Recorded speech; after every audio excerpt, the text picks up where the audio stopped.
वालों, देखिए एक बात का ध्यान रखिए। आप लोग जो है आप में जो है जब तैयारी कर रहे हैं, इसमें समय प्रबंधन का बहुत ज्यादा रोल है।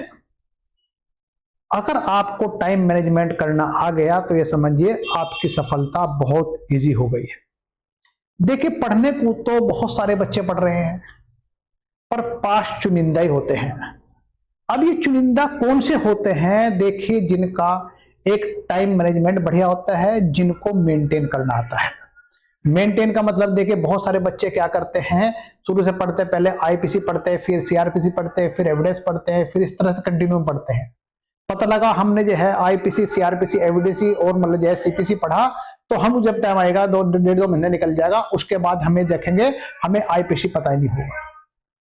मतलब ये है कि समझिए आप जो है पढ़ने का तरीका जो पढ़ रहे हैं उसको मेंटेन भी करिए, साथ साथ लेके चलिए थोड़ा सा आप जो है। चलिए इसके बारे में हम बाद में डिस्कस करेंगे, बाद में डिटेल में बताऊंगा मैं आपको। देखिए आज जो टेस्ट है हमारा वो है संविदा यानी कॉन्ट्रैक्ट का, वो डिस्कस कर रहे हैं हम आपको। देखिए सबसे पहले जो क्वेश्चन है आपका, देखिए ये है निम्नलिखित में से कौन सा समाश्रित संविदा का लक्षण नहीं है? सबसे पहले देखिए समाश्रित संविदा होती क्या है। सीधी बात, अगर आपको समाश्रित संविदा पता है तो ये समझिए फिर आंसर बड़ा आराम से निकल गया है। देखिए समाश्रित संविदा जो है इसका जो उल्लेख है, ये प्रावधान जो किया गया है वो धारा 31 में किया गया है। अब समझिए मतलब जो है जो भी मतलब जो है ये मतलब जो है जिसका जो पालन है, समाश्रित संविदा का जो पालन है वो भविष्य की घटना पर आधारित है या अनिश्चित घटना पर आधारित है या फिर संविदा समपार्श्विक होनी चाहिए। ये तीन चीजें देखिए आप ध्यान देखिए, आप देख सबसे पहले बता दिया आपको भविष्य के पालन की घटना पर अवलंबित है, ये सही है। घटना के निश्चित होनी चाहिए, ये सही है। घटना संविदा समपार्श्विक होनी चाहिए, ये सही है। अब यह है वचन व्यतिकारी होना चाहिए, देखिए ये इसमें नहीं है, मतलब आंसर इसका बना हमारा डी। देखो सबसे पहले तो क्वेश्चन को ध्यान से पढ़िए, अगर क्वेश्चन ध्यान पढ़े तो आंसर भी निकल आते हैं, सीधी बात। नेक्स्ट क्वेश्चन देखिए हमारा जो है, नेक्स्ट है हमारा निम्नलिखित में से कौन सा एक कथन सही है? अब इनमें सही बताना है। बहुत बार देखो तुम गलती, पहले पिछली क्लास में तुम्हें ये गलती करती, अब भी तुम यही गलती कर रहे हो। तुम जो है पूरा क्वेश्चन पढ़ते ही नहीं हो और सीधा ही अपना जो है उसके आंसर पहुंच जाते हो जो है। तो इसमें कई बार पूछता है वो सही है, कई बार पूछता है सही नहीं है। इसमें हम पॉजिटिव आंसर देते हैं जबकि क्वेश्चन नेगेटिव में। चलिए इसको देखिए, इसे बताना कथन सही बताना है, इसमें 3 गलत है, 1 सही बताना आपको जो है। अब देखिए आप जो है शून्य करार सदैव अवैध होते हैं? नहीं, अवैध नहीं होते, कई बार वैध भी होते हैं। देखिए दूसरा देखिए अवैध करार शून्य करनी है, यह भी रॉन्ग है। अवैध करार पक्षकारों द्वारा अनुसमर्थित किए जाने चाहिए, नहीं ऐसा नहीं है। अब देखिए अवैध करार सदैव शून्य होते हैं, देखिए हमारा आंसर यानी कि डी। अब देखिए अगर हम जो है धारा 23 भारतीय संविदा अधिनियम की धारा 23 को ध्यान से पढ़ेंगे तो उसमें देखिए आप जो है धारा 23 जो है मतलब जो है शून्य मतलब जो है अवैध करार को शून्य करती है। केवल शून्य करार से यानी शून्य करार से धारा 23 संबंधित नहीं है। शून्य करार के जो उदाहरण है देखिए हम जो है धारा 24, 25 और 30 में देख सकते हैं। समझिए आप जो है मतलब इसका आंसर बना हमारा डी। अब ये डी आंसर हो गया हमारा। नेक्स्ट क्वेश्चन देखिए हमारा, देखिए ए बी सी संयुक्त रूप से एक्स को 3000 रुपए संदाय करने का वचन देते हैं। इसके प्रतिकूल अभिव्यक्त करार के अभाव में एक्स कार्रवाई कर सकता है। मतलब देखिए यहां पर यह संयुक्त समझौता हो रहा है, एक तरह से संयुक्त कॉन्ट्रैक्ट हो रहा है। देखिए अब जो है अब इसमें देखिए एक्स क्या कर, अगर वो पूरा नहीं करते हैं, प्रतिफल नहीं देते तो उसमें क्या करेंगे? देखिए उनमें से किसी को 2 के विरुद्ध, नहीं ऐसा नहीं है। उन सब के विरुद्ध सम्मिलित भी हो सकता है, एक का व्यवस्था, इसलिए वो भी कोई जरूरत नहीं है। आगे देखिए अपने विकल्प पर उनमें से किसी एक के विरुद्ध। देखिए इसमें क्या है, ये ए बी सी तीनों के भी देने के लिए बाध्य कर सकता है, ए को भी कर सकता है, बी को भी कर सकता है। उसी को अगर तीनों कर सकता है अधिगम्य है। अब देखिए उनमें से ज्येष्ठता के विरुद्ध, देखिए अब इनमें देखिए इसका बनेगा आंसर हमारा अपने विकल्प पर, देखिए हमारा जो है ये जो है उनमें से किसी एक के विरुद्ध, यानी कि सी। देखिए मतलब जो है अगर हम बात करते हैं इसकी जो है धारा 43 के अंतर्गत इसमें बात की गई है। अब यहां देखिए जब दो या दो से अधिक व्यक्ति किसी को संयुक्त वचन देते हैं तो उनमें से एक या दो से अधिक समग्र वचन का पालन करा सकता है, यानी कि जो है अब देखें मतलब जो है अब एक्स में क्या करेगा, एक्स इनके जो है तीनों ने संयुक्त रूप से वचन दिया, पर इनमें जो है एक्स जो है ए के विरुद्ध, बी के विरुद्ध, सी के विरुद्ध, किसी के विरुद्ध भी अपना उसको जो है मतलब जो है प्रतिफल को देने के लिए बाध्य कर सकता है, या फिर तीनों संयुक्त रूप में कर सकता है। तो इसका आंसर हमारा सी आंसर बना हमारा जो है। नेक्स्ट देखिए आप जो है विधि मान्य संविधा की प्रकृति के संबंध में निम्नलिखित में से कौन सा एक कथन सही है। अब देखिए यहां पर देखिए जो है मतलब जो है आप बात करें यहां संविधा की बात हो रही, संविधा की प्रकृति मतलब एक समझिए संविधा क्या है ये बताना सीधी बात।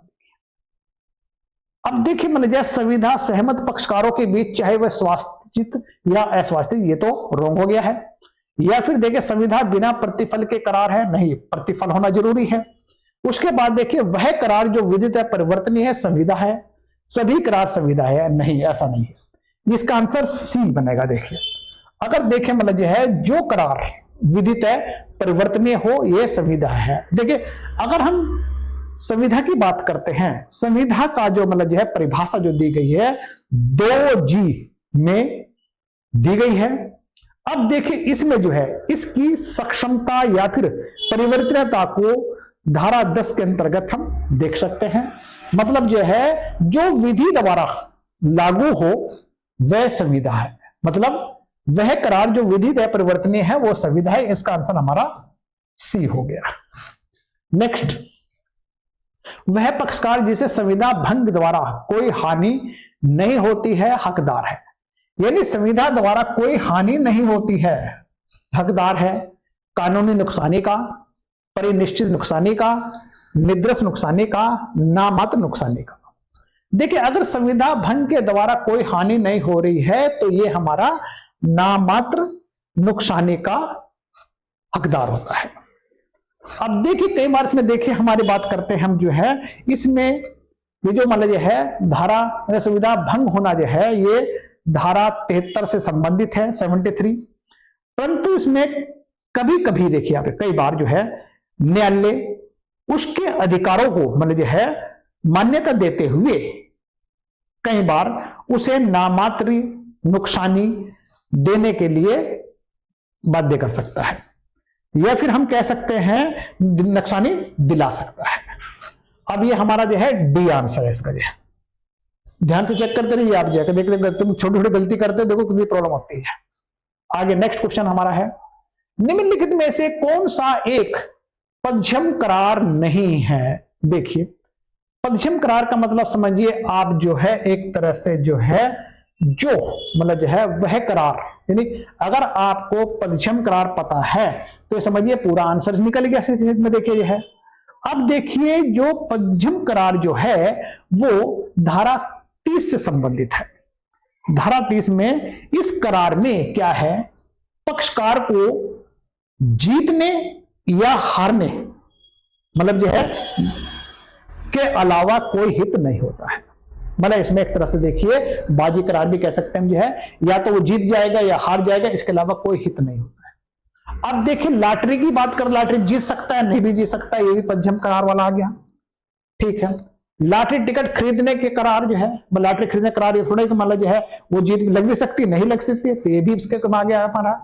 उसके बाद देखिए वाणिज्यिक संभाव का जवाहर जिसका आशय माल का परिधान नहीं किंतु कीमत के अंतर का समुदाय, इसमें देखिए बढ़ सकती है इसके, ये भी मतलब जो है इससे संबंधित है। बीमा की संविधा देखिए इसका आंसर बनेगा बीमा, क्योंकि बीमा में क्या होता है उसमें पक्षकार का हित समाहित होता है। देखिए उसमें पता बाकी इनमें से कुछ नहीं है, तो इसलिए मतलब इसका डी आंसर बनेगा हमारा ये बना हमारा डी। नेक्स्ट क्वेश्चन देखिए हमारा, संविदा का वह पक्षकार जो संविदा भंग करता है संविदा प्रतिकार का संदाय करने के लिए दायी है। भंग होने से होने वाले प्रत्यक्ष परिणामों की बाबत, अप्रत्यक्ष कारित होने नुकसानी का बाबत, प्रत्यक्ष अप्रत्यक्ष कारित होने हानियों की बाबत, या मतलब दूरस्थ कारित करने की बाबत। देखिए अगर इसमें देखिए जो भंग करता है उसे देखिए प्रत्यक्षता अप्रत्यक्षता कारित हानियों की बाबत की बात हो रही है, ये सी की बात हो रही है। देखिए अब देखिए ये भी मतलब जो है हमारा जो है धारा 73 से संबंधित है। संविदा भंग होने वाली पक्षकार दूसरे पक्षकार को दो तरह की क्षति पूर्ति करने के लिए बाध्य करता है, एक साधारण नुकसानी, दूसरी विशिष्ट नुकसानी। अब इसका आंसर बनेगा हमारा सी। नेक्स्ट देखिए हमारा जो है, निम्नलिखित में से कौन कथन सत्य है। अब इनमें सत्य बताना हमको, आप देखिए अब जो है, अब देखिए हमारा जो है निम्नलिखित में सत्य है, प्रस्थापना और प्रतिग्रहण प्रतिसंहरणीय है, प्रस्थापना और प्रतिग्रहण अप्रतिसंहरणीय है, प्रस्थापना का प्रतिसरण हो सकता है किंतु प्रतिग्रहण नहीं, प्रस्थापना का प्रतिसरण नहीं हो सकता किंतु प्रतिग्रहण का हो सकता है। देखिए इसमें देखिए अगर हम बात करते हैं ए की बात करते हैं, इसमें ए आंसर है प्रस्थापना और प्रतिग्रहण प्रतिसरणीय है। मतलब देखिए भारतीय विधि की बात करते हैं, प्रस्थापना और प्रतिग्रहण दोनों प्रतिसरणीय हैं। अगर हम देखिए धारा 5 की बात करते हैं भारतीय संविधा अधिनियम की, 5 में क्या है, प्रस्थापना और प्रतिग्रहण प्रतिसरणा के संबंध में बताया गया है। वहीं पर देखिए इसकी धारा 6 में प्रस्थापना और प्रतिग्रहण प्रतिसरण के लिए नियम बनाए गए हैं।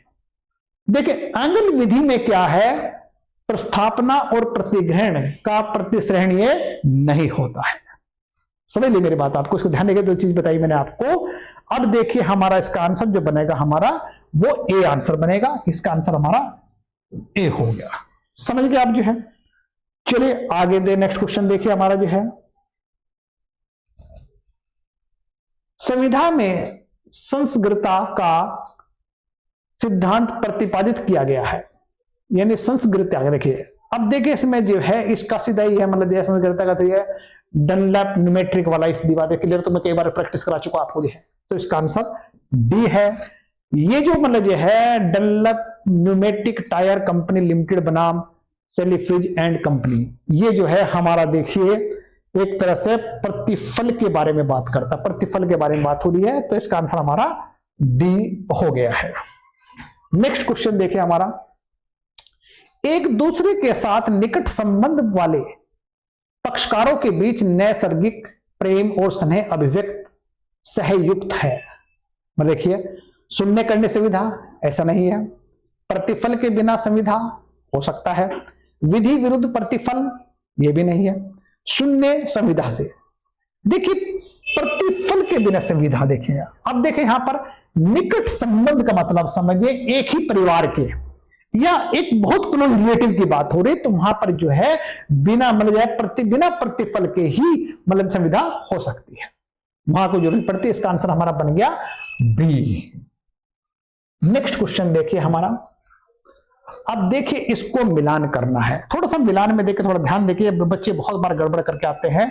अब मैं शुरू से कहता हूं देखो उसको थोड़ा ध्यान से करना, आपको जो है ध्यान से कैसे करना है इसको देखिए। आप जो है ये देखिए, आप जो है अगर हम देखिए कार का चालक होने की प्रस्थापना, अब देखिए कार के चालक होने की प्रस्थापना, इसका मतलब जो है ये समझिए एक तरह से मतलब जो है प्रस्थापना के लिए निमंत्रण है, सीधी बात है। यहां पर लिख लीजिए ए बी सी और डी, ए का क्या है हमारा 3, ठीक है। उसके बाद देखिए तथ्य नाशित, मतलब तथ्य नहीं है, इसका मतलब बी का हमारा 1 आ गया हमारा। उसके बाद देखिए हमारा निविदिता, निविदिता देखिए हमारा अस्थायी प्रस्थापना के लिए निमंत्रण है, ये हमारा 2 आ गया। उसके बाद देखिए बचा ये हमारा 4 तो हो ही गया, फिर दीवार देखिए अब ये देखो 3 1 2 4, 3 1 2 4, यानी इसका हमारा डी आंसर बन गया। देखो ऐसे करना है इसको। अब आप क्या करते हैं, पहले में लगता है इसमें जो है कई बार गड़बड़ हो जाता है हमारा सीधी बात। देखिए कई बार देखे डी की जगह आप जो है इसको सी लगा देते हैं, पर इसका आंसर ऐसे करेंगे तो क्वेश्चन गलत नहीं होगा। तो ये आपका आंसर बना हमारा डी। नेक्स्ट क्वेश्चन देखिए हमारा, यह सिद्धांत की किसी को भी किसी दूसरे की कीमत पर धन लाभ कराने का अधिकार नहीं है कहलाता है। ये तो बहुत बार क्वेश्चन आया है, इसको देखिए सिर्फ लैंग्वेज चेंज हुई है। देखिए इसका क्या है, सीधी बात है क्वाशी कॉन्ट्रैक्ट कहते हैं, सीधी बात संविदा कल्प की बात करते हैं। संविदा कल्प जिसका जो प्रावधान है भारतीय संविदा अधिनियम की धारा 68 से लेके 72 तक में प्रावधान किया गया है। अब देखिए इसका जो प्रतिपादन था, मतलब जो है लॉर्ड मेन्सफील्ड ने मेनन बनाम मैकफर्लान के बाद में किया था। अब देखिए क्या है ये संविदा कल्प, मतलब सी आंसर हो गया हमारा यह। नेक्स्ट, एक सिनेमा घर के स्वामी ने अक्टूबर माह में एक फिल्म प्रदर्शित करने की संविदा की। ठीक है, मतलब मैं अक्टूबर में कोई फिल्म करूंगा, देखिए मतलब ये मेरा बताया ना भविष्य में आ रहा है दिवाली। सितंबर माह में भूकंप के दौरान सिनेमाघर ढह गया, संविदा देखिए आप जो है विधि मान्य और सिनेमाघर के स्वामी फिल्म प्रदर्शित करने के लिए बाध्य है। कोई ऐसा नहीं है, क्योंकि ये मतलब ये नेचुरल घटना की बात हो रही है, आकस्मिक घटना। विफल नहीं होता का पालन करना असंभव हो गया, का आदर करना होगा, इसलिए स्वामी को सिनेमाघर के पुनर्निर्माण करके फिल्म प्रदर्शित करनी होगी। नहीं, इसका है का मतलब है का पालन करना असंभव हो गया है, मतलब इसका सी आंसर बेस्ट है, सीधी बात देखिए। नेक्स्ट क्वेश्चन देखिए हमारा, एक ही पति की दो विधवा के बीच यह करार होता है यदि उनमें से कोई पुनर्विवाह करती है तो वह अपने मर्द पति की संपत्ति में अपने अंश का अधिकार खो देगी। यह करार बताना आपको शून्य है, नहीं। विवाह के निर्बंधन करार को कोटि में आता है, नहीं। विधि मान्य है, लोक नीति के विरुद्ध है। देखिए ये विधि मान्य बनेगा इसका जो है। अब विधि मान्य कैसे बनेगा, देखिए आप देखिए मुझे है। अब अगर हम बात करते हैं इसमें भारतीय संविदा अधिनियम धारा 26 के अंतर्गत की बात करते हैं तो ये 26 पर आधारित है। दंड लगाने वाली संविदा विवाह अवरोधक नहीं है, नहीं मानी जाती है, तो करार मतलब यह है विधि मान्य है। अब ये है विधि मान्य है हमारा, इसका बनेगा हमारा सी। नेक्स्ट क्वेश्चन देखिए हमारा, निम्नलिखित में से कौन सा एक विधि मान्य संविधा का आवश्यक अंग है। देखिए क्वेश्चन दो बार आगे देखो, मैं कहता हूं शुरू से कह रहा हूं पेपर जो पढ़ते बड़े ध्यान से पढ़ा करो, बहुत सारे क्वेश्चन के आंसर पेपर में ही होते हैं। यानी कई बार देखिए, कई बार हमें क्वेश्चन का आंसर नहीं पता होता तो वो क्वेश्चन में ही छिपा होता है, ध्यान रखना बस को। देखिए आप देखिए, अब यहाँ पूछा विधि में संविधा पूछ रहा, संविधा का क्या है, बस सीधी बात, पहले भी डिस्कस कर चुका मैं आपको जो है।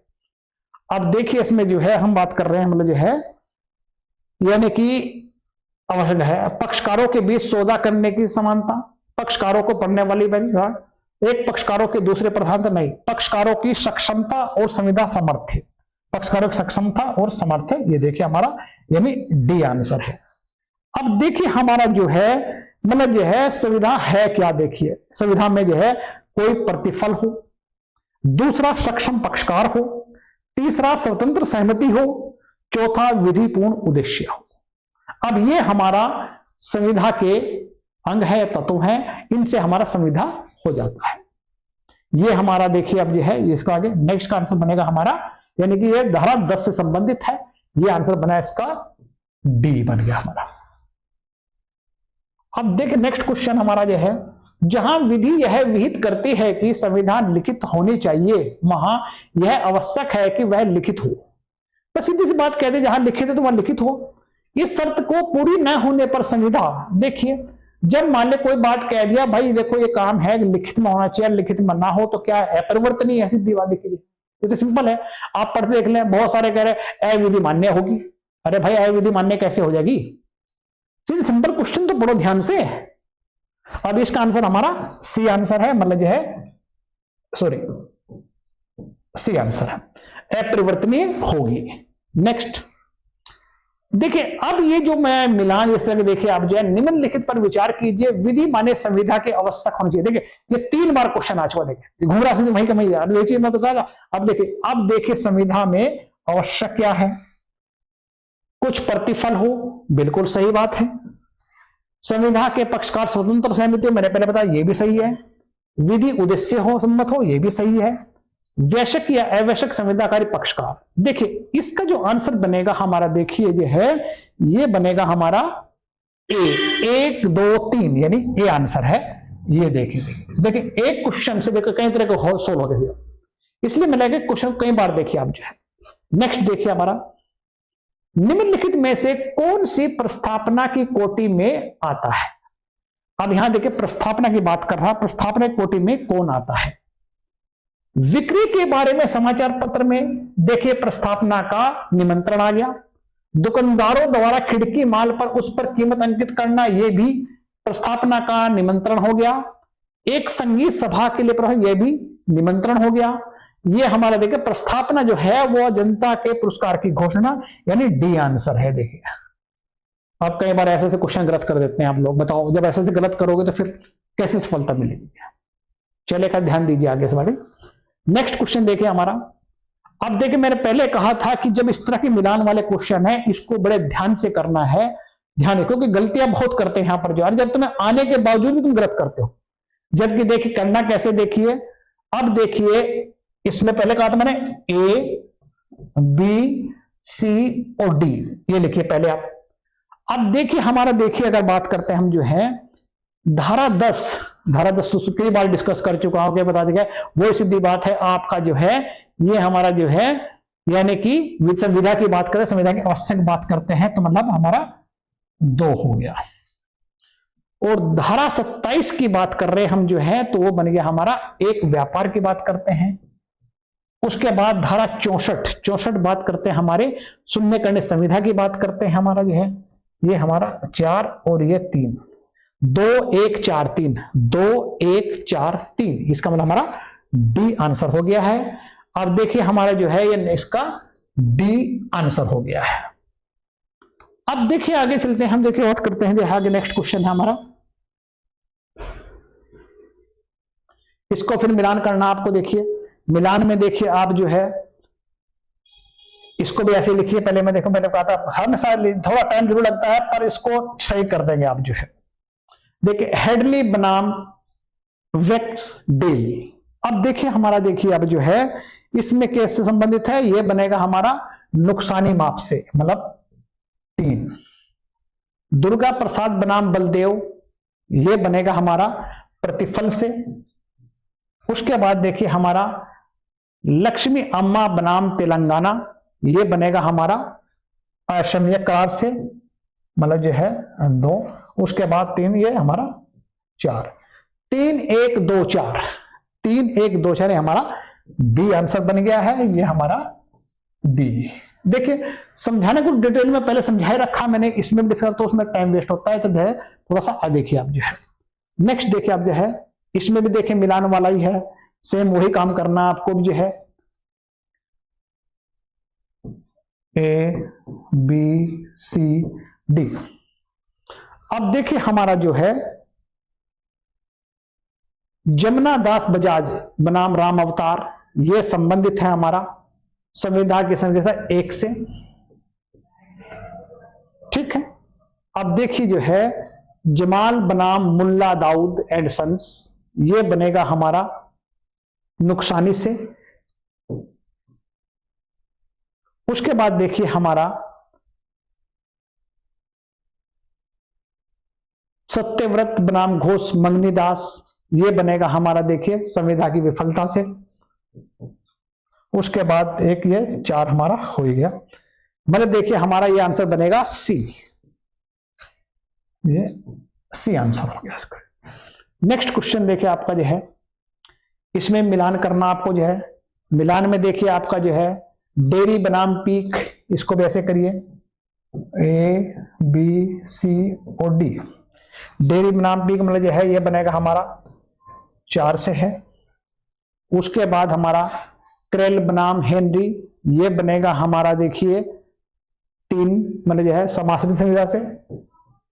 उसके बाद देखिए हमारा मोहरी बीवी बनाम धर्मदास, ये बनेगा हमारा देखिए 2 और ये 1, 4 3 2 1, यानी कि ए बनेगा हमारा ए। देखिए ये क्वेश्चन हमारे रहे हैं, ये चेक कर लीजिए कैसे मार्क्स बने कैसे नहीं। देखिए अब देखो, अगर देखिए इसमें 60% थोड़ा सा क्रॉस रहेंगे तो आपका प्लस पॉइंट रहेगा। चलिए आगे नेक्स्ट टाइम डिस्कस करेंगे। ओके, धन्यवाद।